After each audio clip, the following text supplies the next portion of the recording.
Thank you, Katie.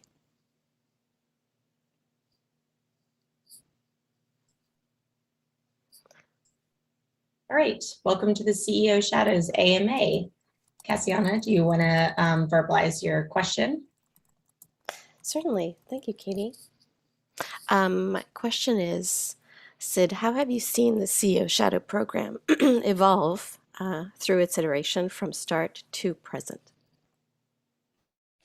Thanks for the question.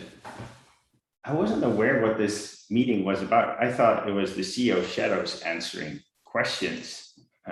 What does somebody know what the goal of the meeting is? I thought I'd just shut up and listen. It's for both. Either Shadows or Sid can answer questions.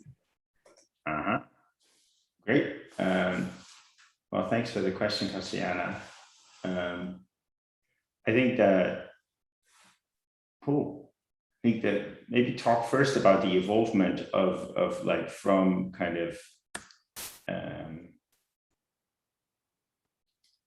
chief of staff to CEO Shadow program.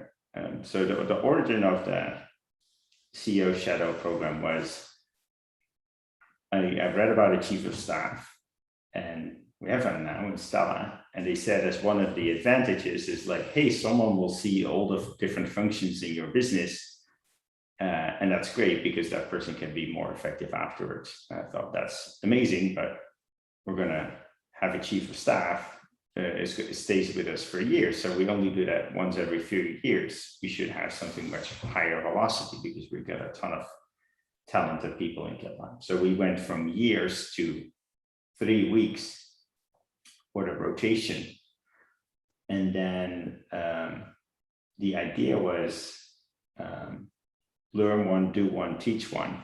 As in you're the junior shadow, you're the only shadow, you're the senior shadow.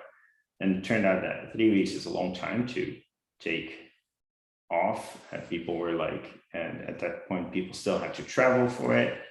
So they prefer to have a shorter program, but easier to combine with their families and with life and with work. And then we figured out like the do one by yourself doesn't add a lot of value. And also it leads to a week where there's only one shadow instead of 2. So we could just do 2 weeks. I think the other evolution has been how comfortable my reports are with it. I think it's much clearer now that if you have a sensitive subject, you just save it till the end and ask the shadows to draw. But that also means that shadows are welcome in almost every single call. I can't believe that I'm talking to our like chief legal officer, and like for 3/4 of the calls, the shadows are just there. So, and one more thing is the realization that it helps us with our kind of company brand externally. So every meeting I'm in, like people get asked about the shadow program and whether they can join, and it makes those people realize that that transparency is very core to what we do, and that we want to grow people, and that we care. Like, I don't know, this was a great week with 2 female CEO shadows, and I think it's a very great way to communicate what we stand for without any effort from me. And that's maybe the fourth thing, how effortless it has been. And I sometimes feel a bit bad when a shadow logs off at the end of the week and sits by, and we don't have a welcome ceremony, we don't have a goodbye ceremony. But we sometimes, if there's a call and other people aren't on yet, we exchange a few words. But for me, the investment in time is very small, which means that we can keep doing it. It's not an effort.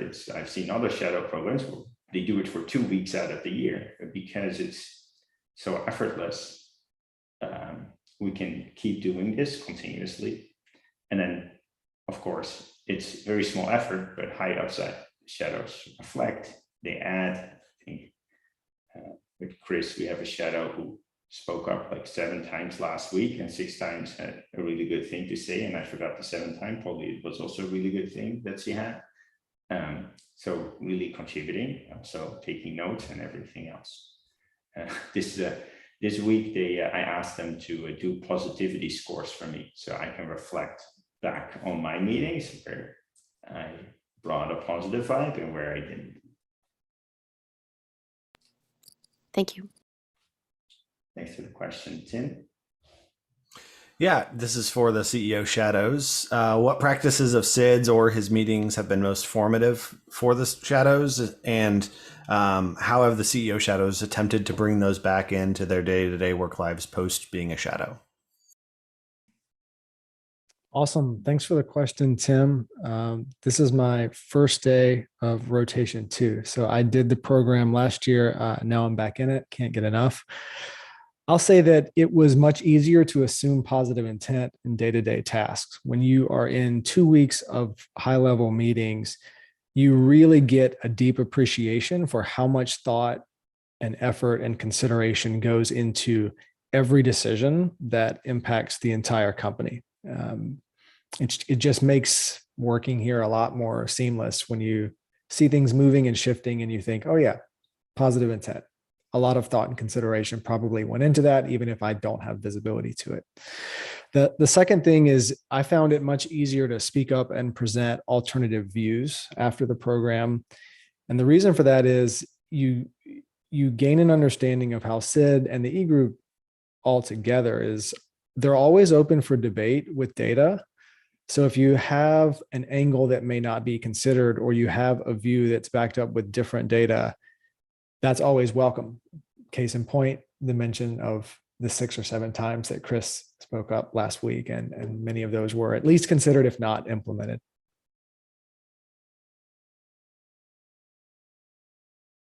I just want to reiterate what Darren was saying, that everyone can contribute and it's real. Like whether it's an e-group meeting or other calls, it's like if you have something worth sharing, then do it. It doesn't matter if you're a shadow or not, but take advantage of the time that you have, with this audience. I'm personally working on my executive presence. And so that's something that I've been able to learn from Sid and others about this week and last week, and then just really a great opportunity. I'll go next. Short meetings. It seems like such a simple thing, but I truly was impacted by how they do affect your day. I would finish my days. I'd be like, why do I still have energy? This is so confusing. And it was because of those 5 minutes, those 10 minutes where I could actually stand up, take care of myself, run around. Even though I always had them as a setting in my G calendar, I was not diligent about actually shutting it down. 25 after, 50 after, we're done. So that I was surprised at how big of an impact that made. And I try really hard to take that with me. And then the other thing I found super impactful was just watching the executive team lead by example when it comes to work-life balance. And like Darren and Chris mentioned, when it comes to our values, everyone can contribute. We're here to have discussions.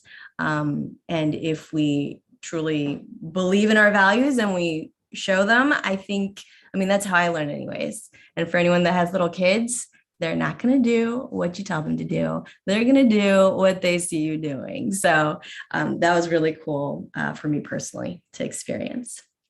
And it looks like Christina has the next comment.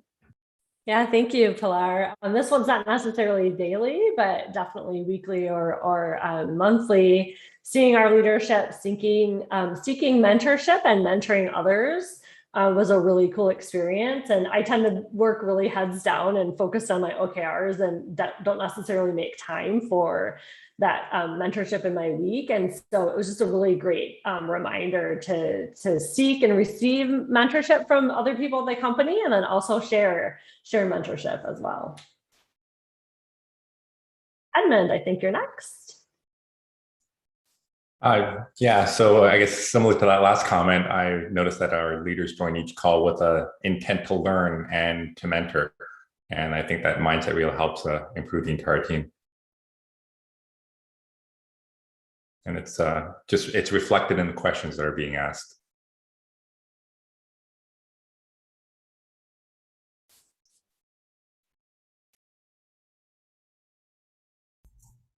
Thanks, everyone. Those are really good answers.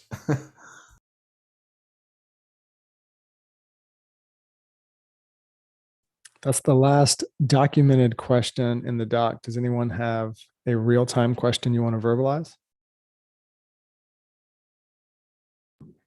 I'll ask a question. The very first question, how has it evolved? Really enjoyed hearing where it came from. And I was just wondering what kind of thought has been put into maybe what the next iteration of this looks like, if there is a need to adjust we're obviously larger in scale. We've got a lot going on. Is there a way that we can contribute to helping evolve to the next step? And what things would you like to maybe see? I liked that comment on the welcome and farewell ceremony. That's nice, but I guess that question is for Sid and for the group. Yeah, thanks for that.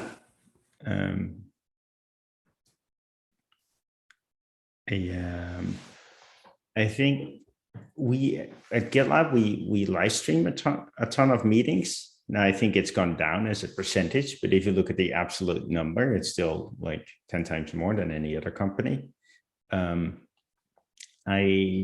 would love to see us utilize that more. I think there should be an editor of our GitLab Unfiltered channel that takes out the juicy, that kind of cuts out the juicy parts, adds some context to it, and kind of leverages that. I think we have a lot of raw content at GitLab, and we don't always do a great job of using it.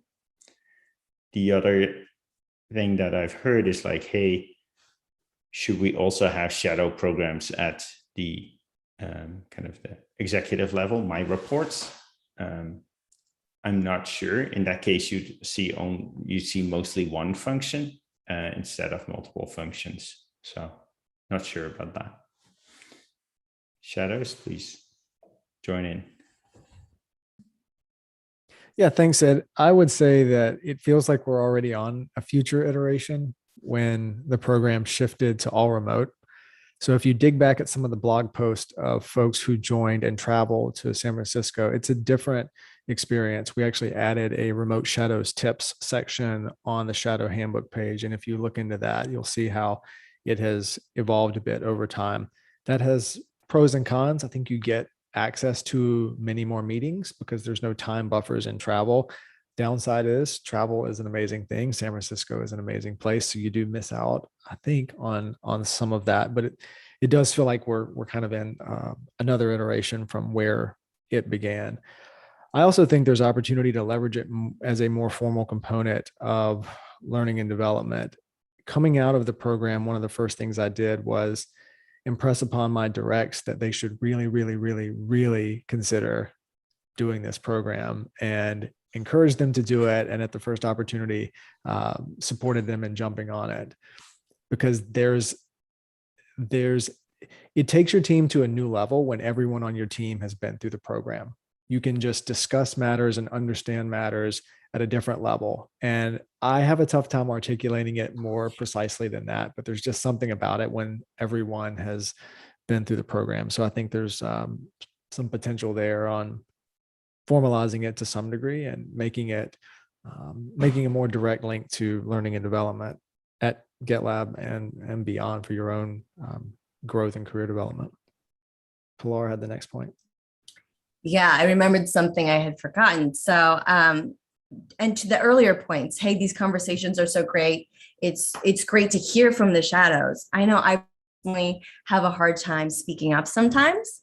And I remember thinking, oh, it might have been helpful to the executive team if they knew kind of where I'm coming from, what my day-to-day looks like, what my specialties, for lack of a better word, are, right? So I'm public sector, I'm sales.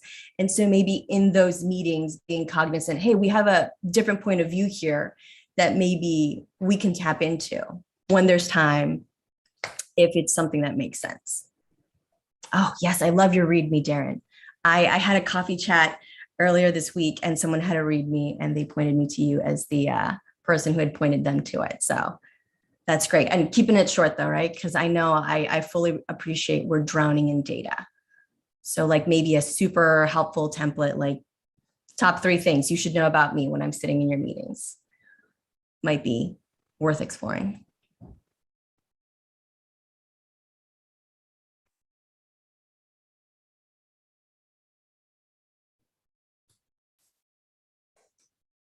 Love that. Dabo, it looks like you have the next question.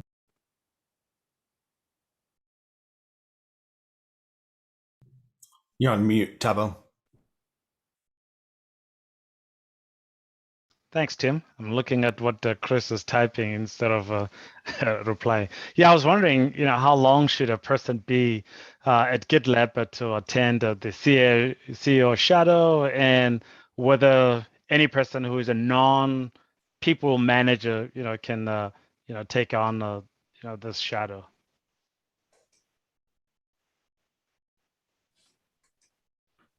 I think Chris Yeah, replied. so I'll just verbalize. So yes, the eligibility section in the handbook lists at least 1 month at GitLab.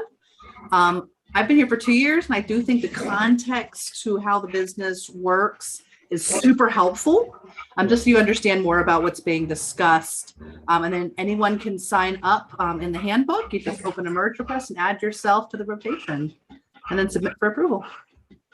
Easy peasy. Thanks, Chris.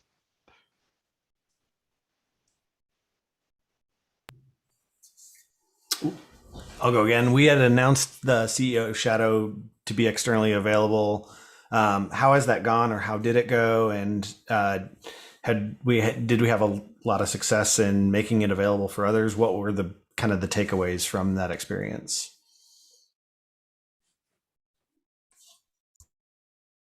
So Tim, can you elaborate a bit on that?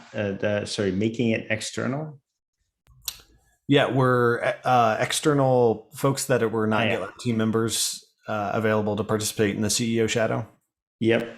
Not been a big success yet. I think there was an initial perception maybe we'd be overrun with requests. That has not been the case.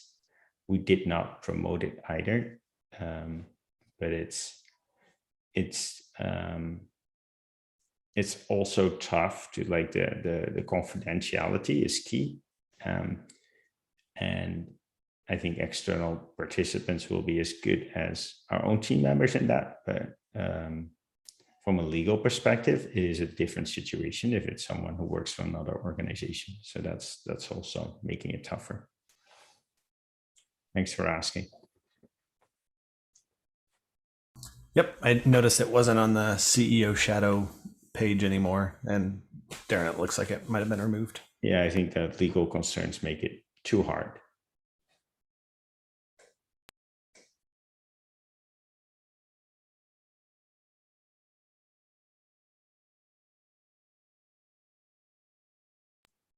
We're at the last question again. Anyone else wants to verbalize a real-time question?